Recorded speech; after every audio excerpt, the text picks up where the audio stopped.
Okay, so we are finishing up chapter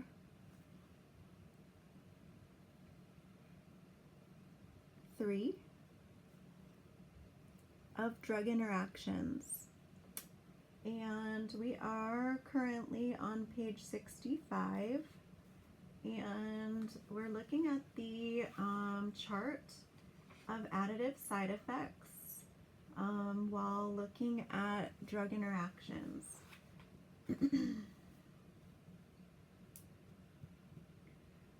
So it's going to be really important when working with the cardiologist, like in the CCU, the cardiac care unit, to know, in case they ask you, what medications or combinations of medications might cause orthostasis or low blood pressure, hypotension in these patients, in these cardiac patients. So let's take a look here. So again, our columns are side effect, risk, and then actions/notes. So let's say, for example, we've seen this in the movies. Let's say a patient takes Viagra. So that's a PDE5 inhibitor. And then we add on a cytochrome 3A4 inhibitor or a nitrate. Okay, maybe they have some chest pains, so they take some nitroglycerin. Or they take an alpha-1 blocker like some Flomax for their prostate, or some doxazosin or terazosin. So these various combinations of medications can result in headache, dizziness, flushing.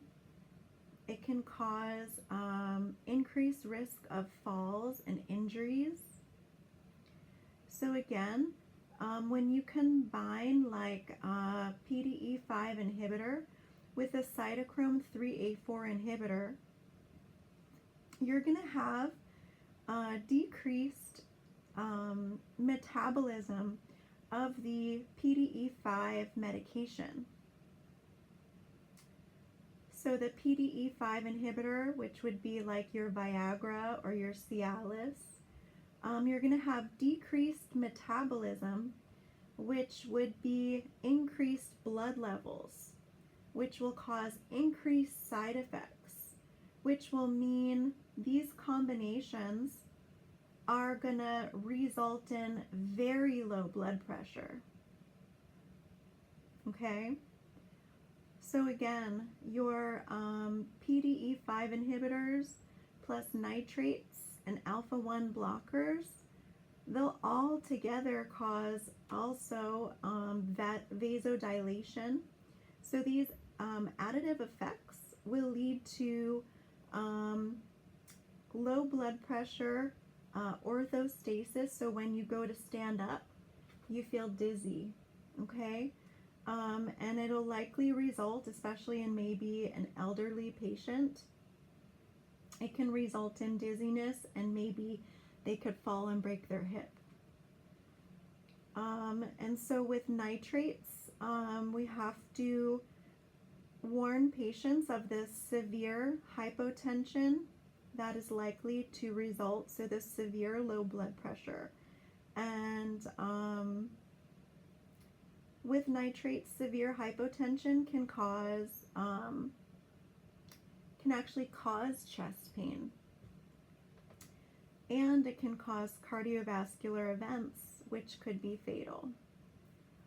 So if taking the cytochrome 3A4 inhibitor, we want to start with half the usual starting dose of the PDE5 inhibitor. The next bullet point PDE5 inhibitors with nitrates, the recommendation, don't use those together. It's contraindicated.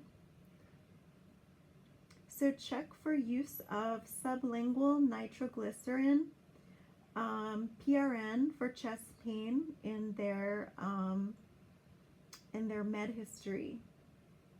So check the EMR. You could consider use of nitroglycerin in an emergent situation, but you need to very closely monitor the patient. So the last scenario here under hypotension and orthostasis that we're going to review is going to be PDE5 inhibitors and alpha-1 blockers. Start with the low dose, and when adding a drug from either class, for example, if taking an alpha-1 blocker, start again at half the usual PDE5 inhibitor starting dose. Do not start a PDE5 inhibitor unless the patient is stable, like no symptoms of hypotension on an alpha-1 blocker. All right, so that completes that section on hypotension and orthostasis, and all those meds that can have additive side effects. We're going to move into looking at meds that can cause nephrotoxicity. Since I did the renal transplant rotation, this is something that we studied at Rhode Island Hospital. So this is listed in the additive side effect drug interaction chart. So we have 1, 2, 3, 4, 5, 6 different drug categories listed here. So under nephrotoxicity, we need to be aware of anti-infectives that can cause it, cisplatin, calcineurin inhibitors that can cause it, loop diuretics, NSAIDs, and radiographic contrast dyes. So under anti-infectives, we have some examples such as aminoglycosides, amphotericin B, polymyxins, vancomycin. Then we have cisplatin. We have under calcineurin inhibitors, cyclosporin and tacrolimus. Under our loop diuretics, we have listed furosemide, torsemide, bumetanide, and ethacrynic acid. NSAIDs is listed here as a category, and radiographic contrast dye. So what is the risk here with nephrotoxicity? So the risk would be obviously worsening renal function. Acute renal failure could be evidenced by reduced urine output and an increase in the serum creatinine and BUN lab value. So what do we do? So in terms of the cisplatin, we would want to use amofostine,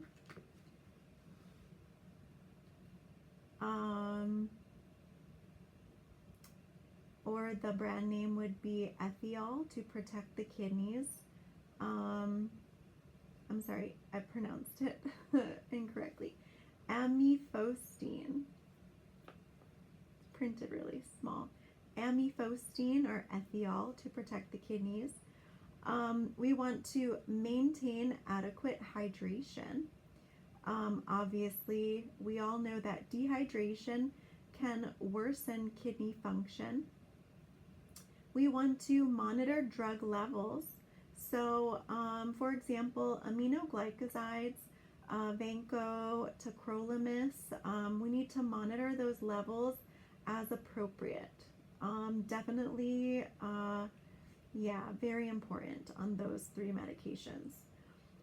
So we want to discontinue any offending drugs if acute renal failure occurs. And we want to also monitor the urine output. So we want to monitor serum creatinine and BUN. We also want to be aware of additive side effects that could cause ototoxicity. So in terms of the drug categories listed here, 1, 2, 3, 4, 5, there's 5 listed. So we know vancomycin, we know cisplatin, we know aminoglycosides. We also have loop diuretics and salicylates listed here. So reminder, the aminoglycosides include gentamicin, tobramycin, amikacin, and some others. Again, cisplatin, vancomycin. For loop diuretics, the concern is with the rapid IV administration. So thinking of Lasix, the furosemide rapid IV administration, or bumetanide, ethacrynic acid. Yeah, we can have definitely this additive side effect of ototoxicity. And then we have to be concerned with the salicylates. So salicylates including aspirin, salicylate, magnesium salicylate, and some others. So what is the risk? Hearing loss, tinnitus, vertigo. So what do we do? So we may have to ask for an audiology consult at start of treatment for baseline hearing assessment. Continue to monitor.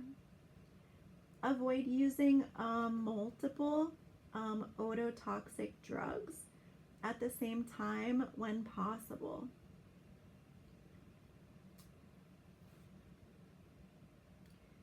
And then the last section on page 65 is about anticholinergic toxicity. So anticholinergic symptoms would include central nervous system depression, this could include sedation, peripheral anticholinergic side effects like dry mouth, dry eyes, blurry vision, constipation, urinary retention, and this would be very high risk in an elderly patient. So what are the additive meds that can contribute to anticholinergic toxicity? So we know sedating antihistamines is one of the categories. We definitely know centrally acting anticholinergic drugs is one of the categories.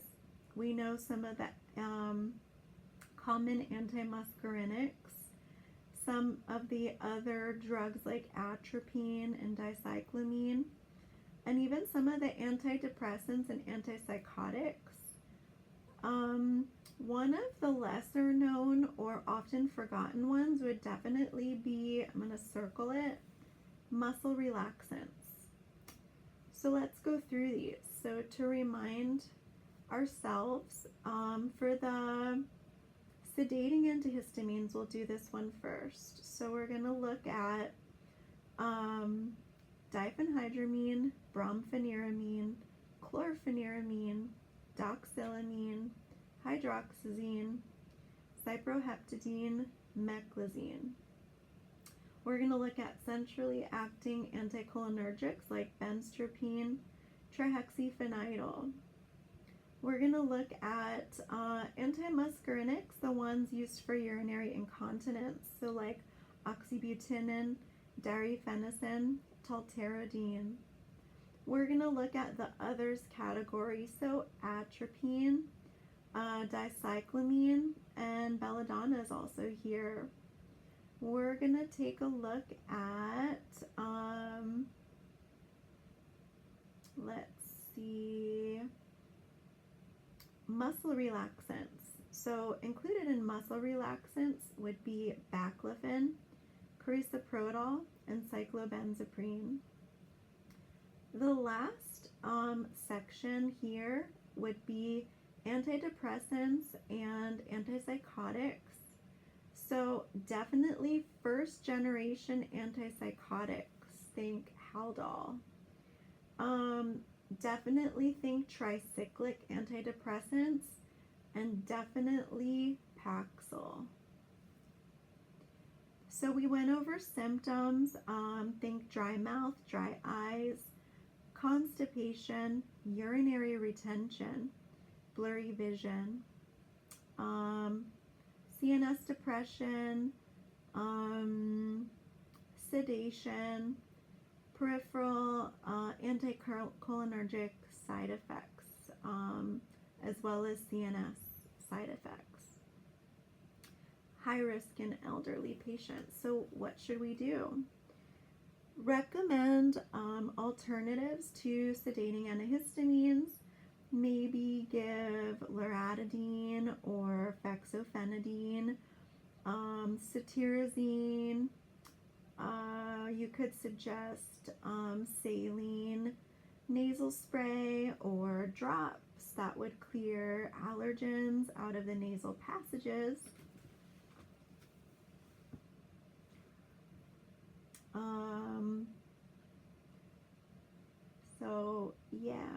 So if you are going to use the diphenhydramine or like another sedating antihistamine like doxylamine or chlorpheniramine for sleep, suggest a lifestyle change like sleep hygiene. Recommend treatments for dry mouth, dry eyes. Take a look at Sjogren's syndrome in the systemic steroids and autoimmune conditions chapter. Recommend laxatives if the patient is experiencing chronic constipation as well.